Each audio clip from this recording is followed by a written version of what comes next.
quiero compartir algo que realmente es breve, pero que realmente puede ayudarle a entender la necesidad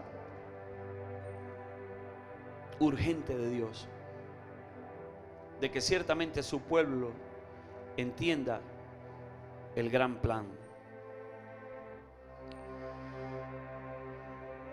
Sería muy limitante para nosotros como creyentes pensar que el plan de Dios solamente está asociado a una salvación.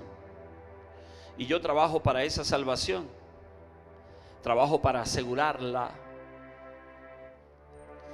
Pero creo que cuando el creyente lo enfoca de esa manera, aun si la religión lo ha hecho así, yo puedo asegurar y pensar de que ha sido una visión egoísta.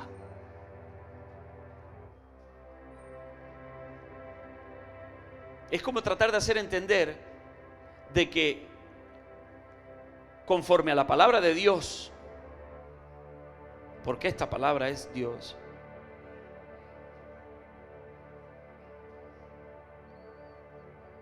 que más allá de que esta palabra ciertamente es Dios, Dios no está limitado por ella.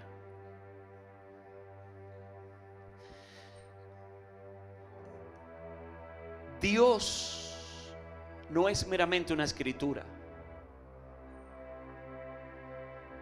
La voluntad de Dios va más allá de ella. Y aclaro, nunca contra ella.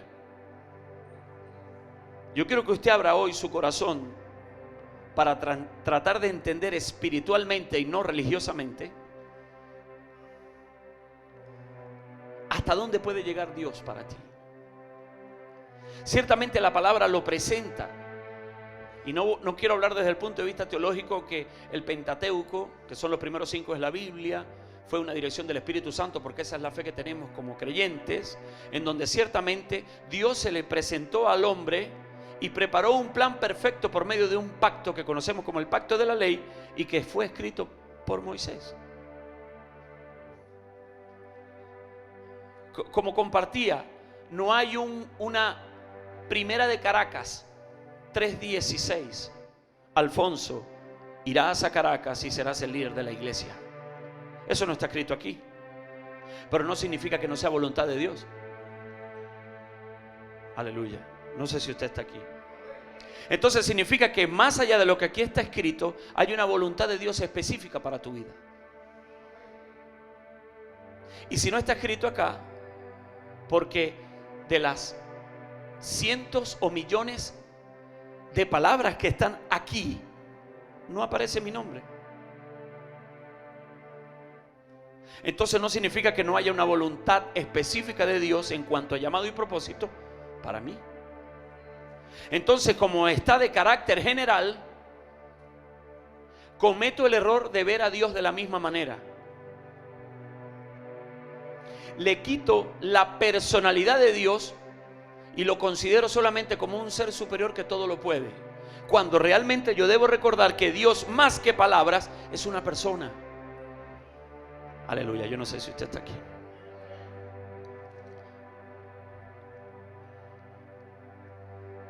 Quedó marcado en mi corazón que cuando hablamos de justicia, la religión enmarca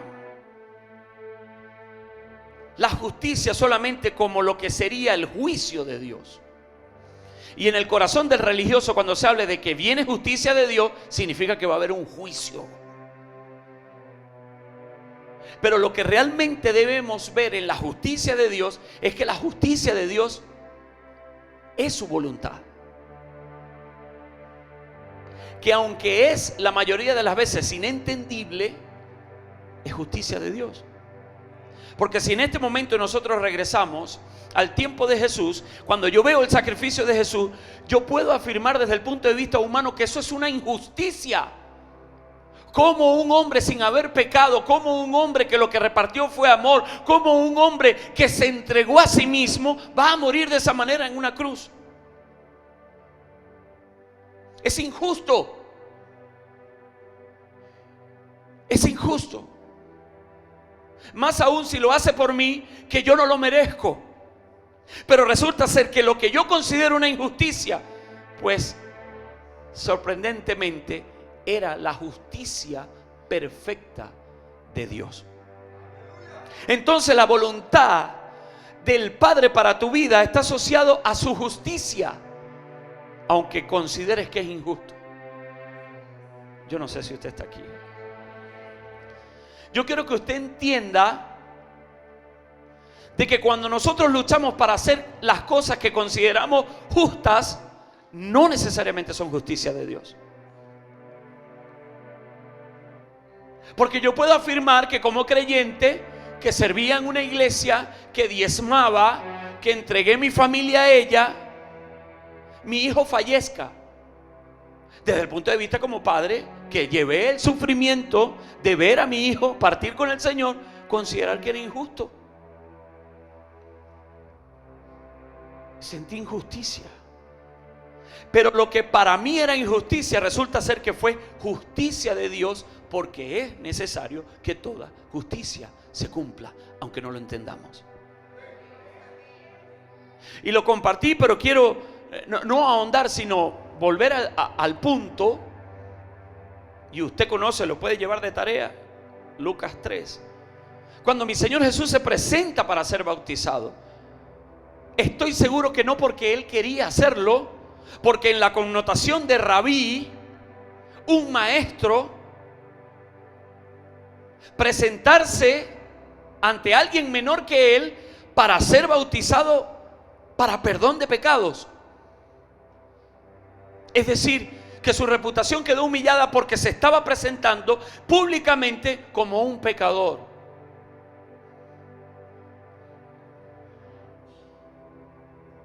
Y se acercó Juan el Bautista y le dijo: yo no sé qué es lo que, primo, yo no sé qué es lo que tú pretendes hacer, pero yo no te puedo bautizar. Nosotros sabemos quién eres tú. Yo no soy digno ni siquiera de desamarrarte los zapatos. ¿Sabe qué creo yo? Que allí que no se escuchó, y si el discípulo no lo escuchó, o alguno de los discípulos no lo escuchó, no lo escribió. Pero yo estoy seguro que Jesús le dijo: ¿sabes qué? Yo tampoco lo entiendo. A mí esto no me parece justo, pero si es la voluntad del Padre, es necesario que se cumpla toda justicia. Aleluya. Usted sabe qué es el Evangelio según la palabra, ¿no? ¿Qué es el Evangelio según la palabra? Poder de salvación. Pero ¿dónde vemos manifestado el Evangelio? Cuando hay justicia. Ay, Padre. Justicia, paz y gozo. El gozo viene como respuesta a la paz, aunque son frutos del Espíritu, única y exclusivamente cuando la voluntad de Dios se hace. Yo no sé si usted está aquí. Cuando tú crees en el Evangelio y de la manera como yo se lo estoy presentando en este momento, repito, no en contra de la palabra, sino entendiendo que Dios es más allá de esto. Porque si yo busco a Dios solamente porque la palabra dice que lo tengo que buscar, si no, Dios hubiese dicho por medio del profeta Jeremías: el que me busque porque la palabra lo dice, me hallará. Por eso categoriza y dice: si tú me buscas, escucha bien, si tú me buscas desde el corazón, me hallarás, me encontrarás, y Dios se te va a presentar. Y aquí sí le puedo asegurar, aleluya, que va a ser visiblemente. Ahí sí lo vas a escuchar audiblemente. Aunque Dios ciertamente habla a tu corazón, hay un nivel al cual Dios quiere llevar a la iglesia de Jesucristo, que está escogiendo para atender lo que viene por pacto en herencia. Si recuperamos el dominio perdido, ciertamente va a levantar una iglesia sobrenatural. Denle ese aplauso a Jesús, no lo deje ahí.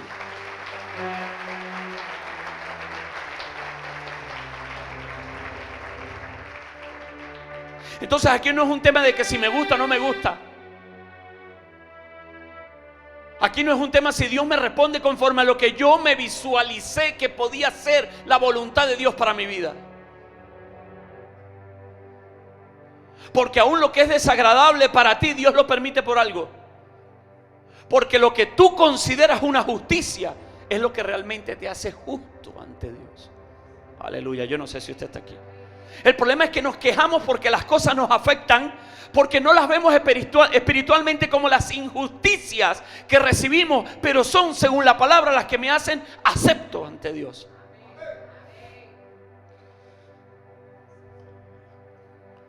El problema es que el hombre sigue caminando creyendo en su justicia.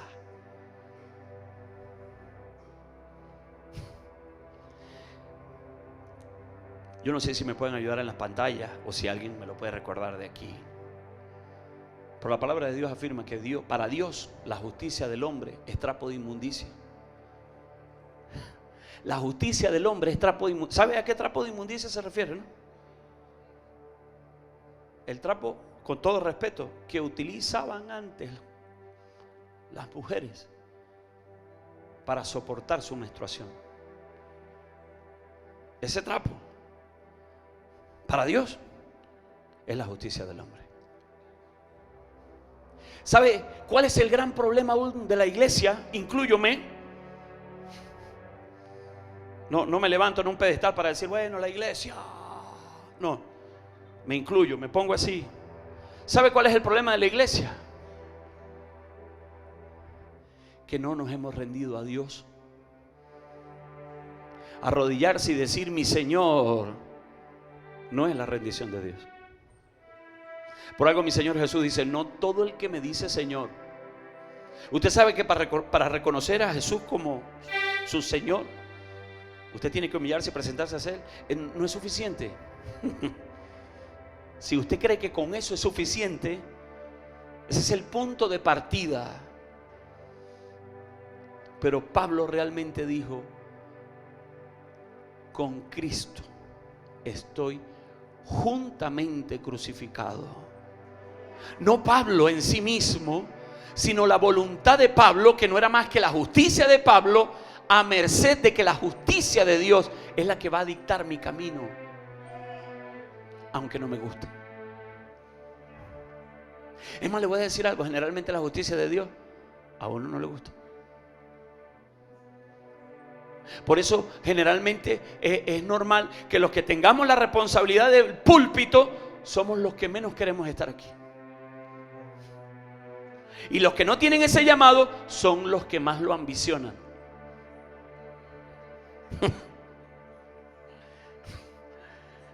Dele un aplauso a Jesús.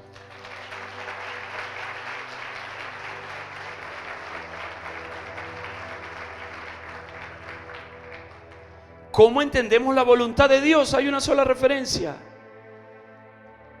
Y Jesús nos dio el ejemplo. La voluntad de Dios es conforme a un propósito de Dios y no a un propósito tuyo. La voluntad de Dios está asociada a un llamado de Dios y no a un llamado del hombre. Pero ¿en qué punto yo lo puedo diferenciar? Solamente si me rindo mi voluntad a Él. Y lo hablábamos el martes en la oración. No es un tema de la oración en sí misma. La oración es un instrumento.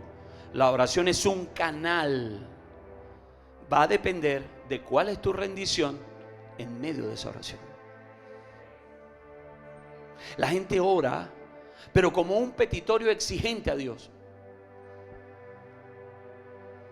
Y no significa que no deje de pedir lo que usted considere. Pero Dios tiene una justicia para tu vida. Dios tiene una justicia para tu vida. ¿Les conviene decir amén? Aleluya. Denle un aplauso a mi Señor.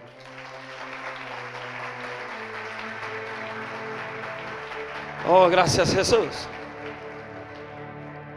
Dios es bueno. ¿Cuántos lo creen? el líder Abraham, el miércoles en el servicio, ¿qué día es hoy? Hoy es viernes. El miércoles en el servicio de jóvenes, en un poderoso servicio. Mire, yo le voy a decir algo. Desde el ayuno para acá, cuando congregacionalmente decidimos orar, hay una presencia de Dios. A lo mejor hay personas que han experimentado sensorialmente a Dios, pero en mi corto tiempo en el evangelio, en mi corto tiempo en el ejercicio del ministerio, hay una presencia de Dios muy particular que yo al menos estoy sintiendo en la iglesia. Y no está por el hecho de que se ayuna o por el hecho de que meramente se ora, sino con el corazón que nos estamos presentando ante Él. La religión siempre basa o le da peso a lo que rodea al creyente en base al pecado. Si no hay pecado, estarás cerca de Dios. Si hay pecado, estás condenado a la muerte. Eso es una verdad irrefutable que está en la palabra. Pero tu relación con Dios está más allá de lo que pueda haber o no de pecado en tu vida. No estoy justificando con esto el pecado. Lo que quiero darle peso es a la relación con Dios. Aleluya. Sé que esta no es una prédica emocionante, que todo el mundo dice amén, como cuando se habla de bendiciones y de prosperidad. Pero bien dijo mi Señor Jesús: buscad primeramente el reino de Dios y su voluntad. Y nos enfocamos en el reino de Dios según lo que aquí está escrito, y buscamos el reino de Dios, y buscamos el reino de Dios, y buscamos el reino de Dios, pero nos olvidamos que también hay que buscar su justicia. Y buscar su justicia es entender la voluntad de Dios para tu vida. Y esa voluntad de Dios para tu vida no va a ser presentada por Dios ante ti hasta que tú no renuncies. Y aquí la religión pudiera decir: tienes que renunciar al pecado. Y yo le digo: sí, pero lo primero que tú tienes que renunciar es a tu propia voluntad.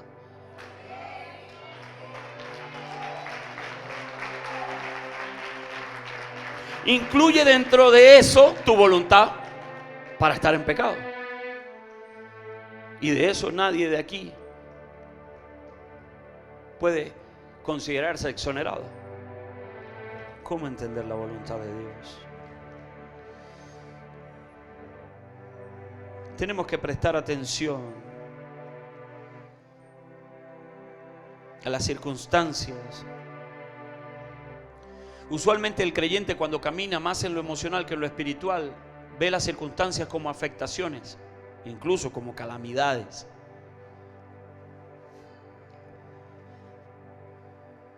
Pero debemos entender que desde el momento que nosotros recibimos al Señor, cuando le aceptamos como nuestro Señor y Salvador, cuando creemos en su justicia y específicamente en su voluntad para con Jesús, cuando creemos en esa justicia que no fue más que la voluntad de Dios para Jesús, somos considerados justos y en su voluntad general para la iglesia. Quiero explicárselo de la manera como debe revelársele, o considero, con todo respeto, que se le debe revelar.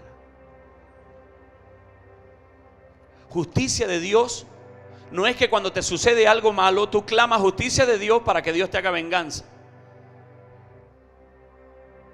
Porque si eso que te pasó mal Dios lo permitió, es porque era necesario que esa justicia se cumpliera.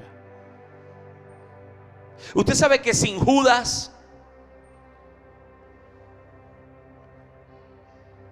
porque si el Señor Jesús no lo hubiese vendido Judas, ¿cómo hubiese sido el proceso?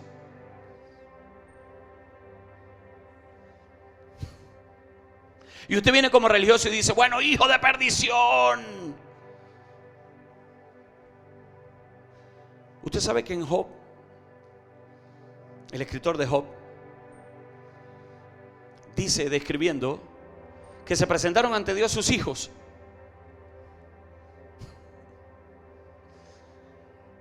Y entre esos estaba Satanás. No quiero con esto que usted le diga a Satanás que es su hermano. Pero ¿por qué en ese momento, si me pueden buscar el pasaje en Job, capítulo 1, verso algo, si en ese momento, recuerde que esto es inspiración del Espíritu Santo, afirma en una condición particular que Satanás estaba caracterizado con credenciales para poder presentarse ante Dios porque era considerado un hijo. ¿Qué lo hace hijo en ese caso? Quiero que me entienda, no. El que no tenga estructura para escuchar esto puede salir de aquí confrontado. Un día vinieron a presentarse delante de Jehová los hijos de Dios, entre los cuales vino también Satanás. Esto usted lo puede buscar de cualquier versión. Y a mí me confronta.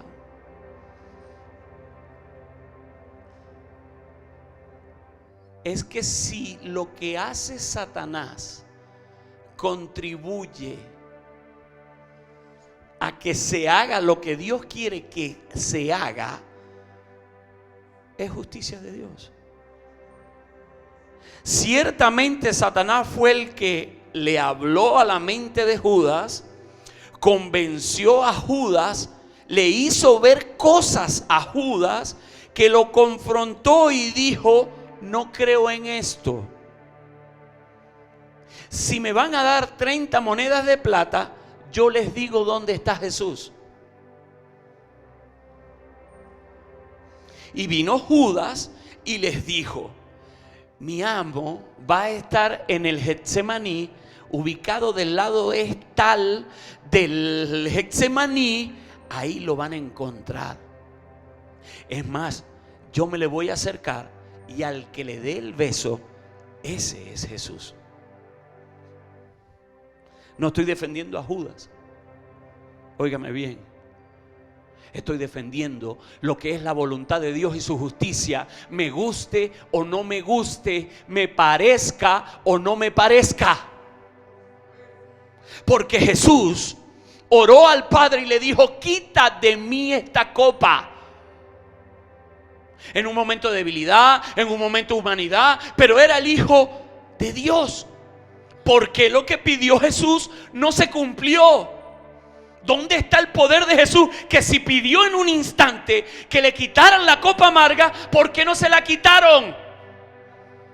Porque no es lo que tú pidas, es la voluntad de Dios, aunque te guste o no te guste.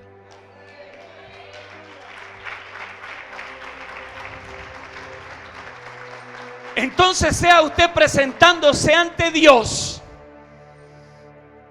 diciéndole: no se haga mi voluntad, sino la tuya. No intente torcerle el brazo a Dios, porque ni mi Señor Jesús pudo. Esto es difícil de manejarlo, porque cuando cerramos a Dios en la palabra, no tenemos opción de entender espiritualmente lo que ocurre más allá de ella. Hijos de Dios, todos, incluso Satanás. Pero hay una diferencia: un hijo en el cual Dios tenga complacencia. Y cuando mi Señor Jesús estaba allí, Dios no dijo: he acá uno más de mis hijos como Satanás. No. ¿Y cuál fue la complacencia de Dios? Que Jesús dio sus primeros pasos en el ministerio con humildad y con obediencia. No hay tal cosa que, aunque parezca de Dios, si no hay humildad, no es de Dios. aunque parezca de Dios, aunque parezca lo más que usted crea de Dios, vea primero que haya humildad. Incluso yo lo he dicho, hay gente con fe, pero tienen tanta fe que su fe es arrogante y jactanciosa. Entonces, con todo y fe, no es de Dios. Si no hay humildad, no es de Dios. No hay tal cosa de un servicio a Dios en altivez. No es de Dios, aunque parezca de Dios. Porque hay cosas que son del diablo, que aunque parecen del diablo, son más justicia de Dios para tu vida que lo que tú quieres. No aplauda, no se lo voy a pedir, pero usted tiene que entender que aún lo que te desagrada puede ser parte de la gran justicia de Dios para tu vida. ¿Sabe por qué? Porque los que amamos a Dios y creemos en Él, desde el corazón, todo lo que nos sucede, todo es parte de lo que Dios permite para hacer de ti lo que Él está esperando por llamado y propósito. Porque si no, entonces a Pablo no lo hubiesen azotado, a mi Señor Jesús no lo hubiesen crucificado. Él se hubiese parado en el monte y hubiese dicho: he aquí el mensaje del reino que tenía para ustedes. Si creen en este mensaje, serán mis hijos. Y se va. ¿Para qué el sacrificio? Claro, como usted hoy lo entiende, usted sabe que ese sacrificio, aunque no fue agradable en el momento, a mí no me interesa. Fue el sacrificio y ya con esto capto y recibo salvación. No lo ve así. Porque ¿sabe qué? Por diseño nosotros estamos llamados a tener los mismos padecimientos de Cristo. No se queje de los procesos, porque se está quejando de las verdaderas injusticias que te hacen ministro aprobado ante Dios. No vea los procesos como circunstancias que le afectan. Cuando usted tiene esta revelación, lo que venga, porque sé que es de Dios. Dios tiene el control de mi vida y no Satanás. Entonces lo que viene, aunque sea por medio de Satanás, ha sido autorizado para eso, conforme a lo que Dios quiere sacar de mi corazón. Dele ese aplauso a Él.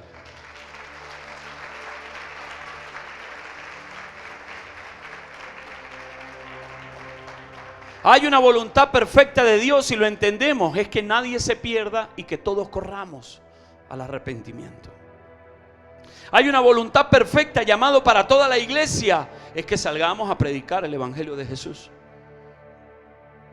y que le prediquemos a toda criatura y que los discipulemos enseñando el mensaje de mi Señor y que los bauticemos en el nombre del Padre, del Hijo y del Espíritu Santo. Pero hay una voluntad que es particular en el corazón de cada uno, que es una voluntad permisiva de Dios, porque tú verás si la cumples o no la cumples, dentro de un libre albedrío, en donde ciertamente yo voy a buscar a Dios, no solo porque la Biblia me dice que tengo que orar sin cesar, sino porque mi corazón demanda de Dios y yo quiero conocerle para agradarle, no por lo que hizo, sino por lo que es. Y cuando tú lo ves desde ese punto de vista, entras en la lista de los verdaderos adoradores que en espíritu le buscan, con un corazón genuino. Y entonces allí habrá la diferencia y pasarás a ser hijo a un hijo amado. Pasarás a ser de un hijo amado a un hijito. Y de un hijito pasarás a ser amigo de Dios. Aleluya. Aquí no va a conseguir qué tiene que hacer para ser amigo de Dios.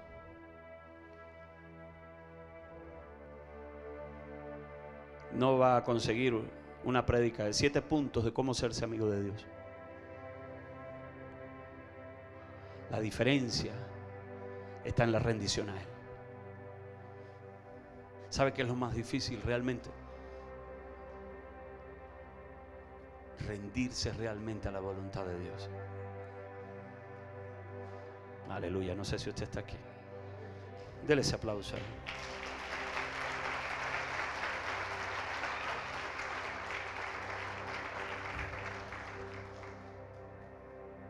Hay algo que Dios está preparando para este ministerio. Hablo del Ministerio Mundial Maranata. Y no la predicación que desde aquí, desde Caracas, nosotros podamos hacer. Hablo de una visión, en una palabra profética, de que Dios este año fijará sus ojos sobre el Ministerio Mundial Maranata. No lo hablo como cliché de una gran organización, que lo somos, que estamos en X cantidad de países, en los 5 continentes, que el Evangelio Cambia ha sido instrumento social para avanzar en llevar el nombre de Jesús y hacerlo famoso. Hablo del cumplimiento de un pacto dentro del propio pacto.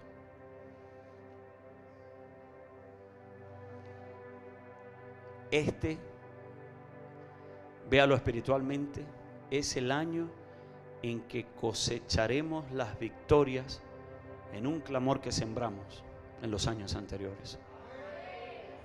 Y esto es conforme a la escogencia de un instrumento de Dios para preparar su segunda venida. Recuerde, será predicado este evangelio para testimonio de todas las naciones, y entonces vendrá el fin. Lo que nosotros hemos vivido como Evangelio Cambia es meramente un entrenamiento para lo que Dios quiere hacer en todo el planeta. Yo no sé si usted lo entiende. Pero Dios tiene que preparar el corazón de la iglesia. Para poder preparar el corazón de la iglesia tiene que traer una revelación más allá de lo que socialmente los cristianos han tenido allí limitado nada más a la salvación. Vienen días de gloria. No lo digo como un cliché, lo digo para que usted entienda que la manifestación del poder de Dios por medio de su iglesia será visto por la creación.